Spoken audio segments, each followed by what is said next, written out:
Assalomu alaykum.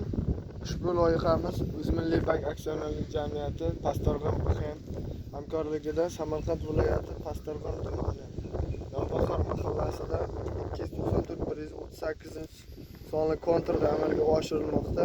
Bu yerda piyoz ekilgan. Maydon jami 10 gektarni tashkil etadi. Uzunligi 500 metr, eniga 200 metr. Bu yerdagi ekinlar zamonaviy usullar bilan parvarishlanmoqda. Hozirgi kunda ekinlarimiz piyoz unib chiqmoqda.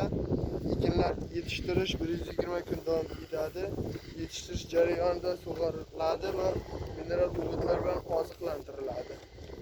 Ushbu loyihaga 20 ta dehqon xo'jaligi biriktirilgan. Har bir dehqon xo'jaligi uchun yarim gektardan yer ajratilgan.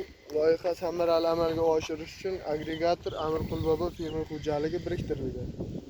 Ushbu loyiha bo'yicha 1 gektardan 75 tonna, jami 750 tonna hosil olish rejalashtirilmoqda.